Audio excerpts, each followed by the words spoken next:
ప్రభునందు మాకు అత్యంత ప్రియులైన దేవుని ప్రజలందరికీ ఈ ఉదయకాల సమయంలో యేసుక్రీస్తు వారి శ్రేష్టమైన నామం పేరిట శుభాలు తెలియజేస్తున్నాను. మన దేవుడు గొప్పవాడు, పరిశుద్ధుడు. అపోస్తలుడైన పౌలు అంటాడు హెబ్రీయులకు రాస్తూ, పవిత్రుడు, నిర్దోషి, నిష్కల్మషుడు, పాపుల్లో చేరక ప్రత్యేకంగా ఉన్నవాడనే మాట రాశాడు. మనం ఆరాధించే దేవుడు పరిశుద్ధుడు కాబట్టే తన్ను ఆరాధించే వారందరూ కూడా పరిశుద్ధతలో ఎదగాలని దేవుడు కోరుతున్నాడు. దేవుని ఆరాధించడానికి మనకు ఉండాల్సిన ఒక అర్హత ఏంటంటే పరిశుద్ధత. పరిశుద్ధమైన అలంకారాలు ధరించుకునే దేవుని మనం స్తుతించినప్పుడు, ఆయన ఆరాధించినప్పుడు మన జీవితాల్లో గొప్ప కార్యాలు జరుగుతాయి. మన చుట్టూ ఉన్న వాతావరణం మారుతుంది. వర్షిప్ చేంజెస్ అట్మాస్ఫియర్ అని దేవుని సేవకుడు అంటాడు. ప్రభుని ఆరాధించడంలోనే మన పరిస్థితులు మారతాయి. ఉదయాన్నే లేచిన తర్వాత మనం దేవుని స్తుతించి ప్రార్థన చేసుకుని వాక్యాన్ని చదివిన తర్వాత ఒక వాగ్దాన సందేశాన్ని బైబిల్లోంచి మనం వింటున్నాం. దేవుని వాగ్దానాలు అమూల్యమైనవి, వెలకట్టలేనివి, అత్యధికమైనవని పేతురు భక్తుడు రాశాడు కదా.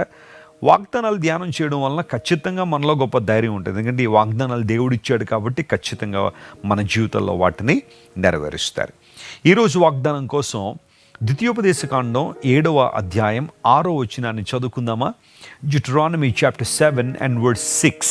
బైబిల్ ఉన్న వారందరూ తెరవండి. నీవు నీ దేవుడిని యెహోవాకు ప్రతిష్ఠిత జనము, నీ దేవుడిని యెహోవా భూమి మీదనున్న సమస్త జనముల కంటే నిన్ను ఎక్కువగా ఎంచి నిన్ను తనకు స్వకీయ జనముగా ఏర్పరుచుకొనెను.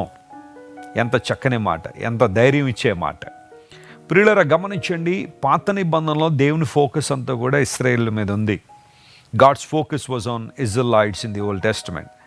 But when Jesus died on the cross, యేసు ప్రభు శిలువ మీద చనిపోయిన తర్వాత సంఘము ప్రారంభించబడినప్పుడు దేవుని యొక్క ఫోకస్ ఇప్పుడు సంఘం మీద ఉంది. సంఘములో ఎవరున్నారంటే ఆయన రక్తము చేత కడగబడిన వారు, కొనబడిన వారు ఆయన సంఘంలో ఉన్నారు. వారు ఏ ప్రాంతానికి చెందిన వారైనా, ఒకప్పుడు ఏ మతాల్లో, ఏ కులాల్లో, ఏ వర్గాల్లో వాళ్ళు ఉన్నప్పటికీ ప్రభువుని అంగీకరించిన తర్వాత దేవుడు వారందరినీ ఒక కుటుంబంగా దేవుడు చేశాడు. సో ఈ వాగ్దానాన్ని మనం సంఘానికి ఆపాదించగలిగితే దేవుణ్ణి అంగీకరించిన వారు ప్రతిష్ఠిత జనముగా ఉన్నారు. మనం దేవునికి ప్రతిష్ఠించబడ్డాం. ఆయన కొరకు మనం జీవిస్తున్న ప్రజలుగా ఉన్నాం. పేతురు భక్తుడు ఇదే అంటాడు, ఒకప్పుడు మనందరం చీకట్లో ఉన్నాం, కానీ యేసు ప్రభు మనందరినీ తన వెలుగులోని తీసుకొచ్చాడు. ఈ వెలుగుకు ఆయన పెట్టిన పేరేంటంటే ఆశ్చర్యకరమైన వెలుగు అన్నాడు. మార్వెలస్ లైట్ అనే మాట అక్కడ రాయబడింది. ఎప్పుడైతే మనం వెలుగులోనికి వచ్చామో మనకు కొన్ని విషయాలు అర్థమవుతున్నాయి. అవి ఏంటి అంటే, మనము ఏర్పరచబడిన వంశం అన్నాడు, దేవుని సొత్తైన ప్రజలం అన్నాడు. ఎందుకు అంటే ఆయన స్తుతులు లేదా ఆయన స్తోత్రమును ప్రచురించాడని దేవుడు మనల్ని ఏర్పాటు చేసుకున్నాడు. మనము ప్రతిష్ఠిత జనముగా ఉన్నాం. We are dedicated to God. God has chosen us. దేవుడు మనల్ని ఎన్నుకున్నాడు, ఏర్పాటు చేసుకున్నాడు. అంతమాత్రం కాకుండా భూమి మీద ఉన్న సమస్త జనముల కంటే నిన్ను ఎక్కువగా ఎంచి అనే మాట. లోకంలో చాలా తారతమ్యాలు ఉన్నాయి. There are so many differences in the world. నీ కులాన్ని బట్టి నేను తక్కువగా చూసేవాళ్ళు ఉంటారు. నీ స్థాయిని బట్టి, నీ అంతస్తుని బట్టి, నీ ఉద్యోగాన్ని బట్టి, నీ రూపాన్ని బట్టి, నీకున్న ఆస్తిపాస్తులను బట్టి తక్కువగా చూసేవాళ్ళు చాలామంది ఉన్నారేమో. నీకేదైతే లేదో దాన్నే చూసి ప్రజల్ని నిందిస్తారు, అవమానిస్తారు. కానీ దేవుడు ఏమంటున్నాడు తెలుసా?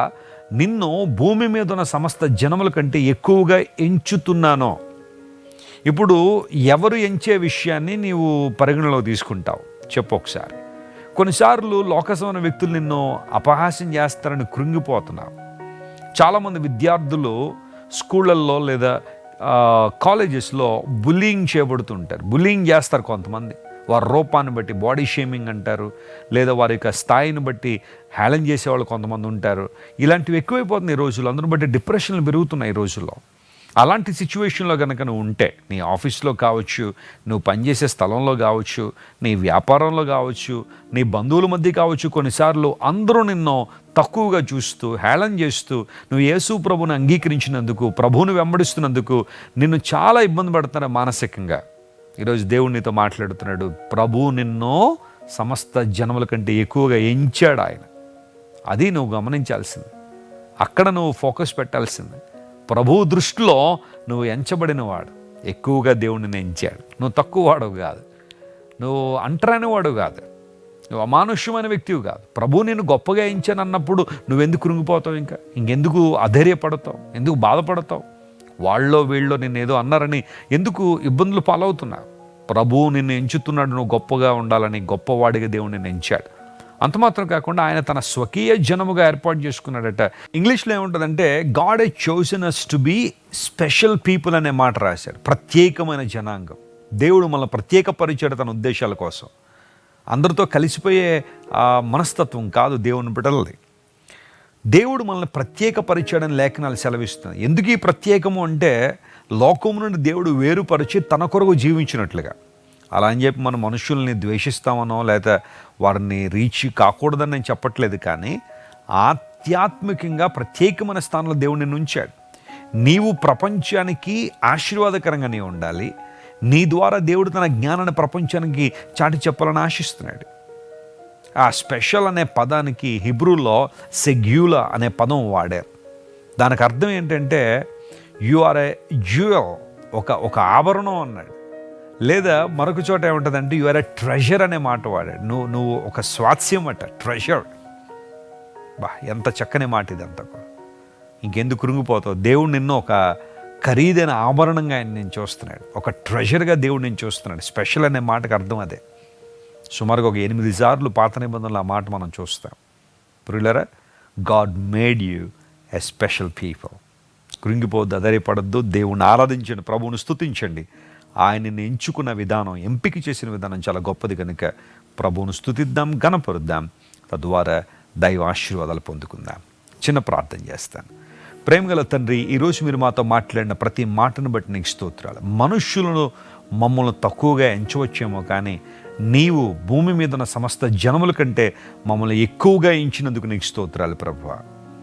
నీ ఎంపిక గొప్పది కనుక నీకు స్తోత్రాలు చెల్లిస్తున్నాం. మమ్మల్ని ప్రత్యేకమైన జనాంగంగా నువ్వు చేసినందుకు నీకు స్తోత్రాలు చెల్లిస్తూ, ఈరోజు ఈ వాగ్దాన సందేశాన్ని వింటున్న మా ప్రియులు మీరు బలపరిచి, ధైర్యపరిచి అన్ని విషయాల్లో స్థిరపరచమని కోరుతున్నాను. అయ్యా, అద్భుతాలు చేయండి. స్వస్థత లేని వారు స్వస్థత దయచేయండి. కృంగిన వారు లేవనెత్తండి. ఆర్థికంగా చితికిపోయిన వారు లేవనెత్తండి ప్రభువా. సమృద్ధిని జీవాన్ని ప్రతి ఒక్కరికి దయచేయండి. ఘనత మహిమ నీకే చెల్లిస్తూ యేసు నామం పేరిట అడిగి వేడుకుంటున్నాం తండ్రి.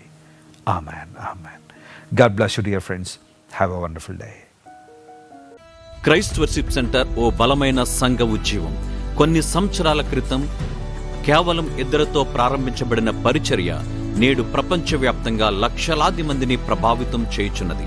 రాజమండ్రి, సికింద్రాబాద్, బెంగళూరు, చెన్నై, నెల్లూరు, దుబాయ్, బెహ్రైన్, కరీంనగర్, విశాఖపట్నం, గద్వాల్, కొవ్వూరు, మలకపల్లి, శ్రీలంక, భూటాన్, అడ్డతీగల, పాలమూరు, ఒంగోలు, బళ్ళారి, కోరుకొండ, పోతవరం, నల్లజర్ల, వెంకటరామయ్యగూడెం, మచిలీపట్నం, ఇందిరానగర్లతో పాటు అనేక గ్రామాల్లో క్రైస్ట్ వర్షిప్ సెంటర్ ఆరాధనలు జరుగుచున్నవి. వాక్య సంబంధమైన ఉద్యమంలో, పరిశుద్ధాత్మ సంరక్షణలో కొనసాగాలనుకునే ప్రతి ఒక్కరికి మా ప్రేమపూర్వక ఆహ్వానాన్ని అందిస్తున్నాము.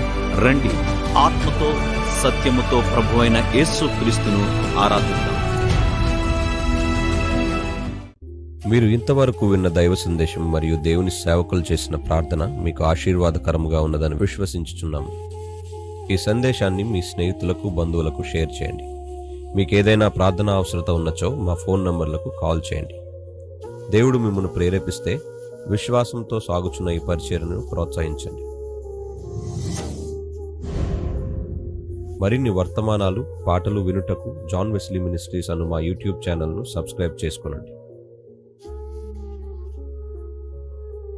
ప్రభువైన యేసుక్రీస్తు కృప మీకు తోడైండును గాక.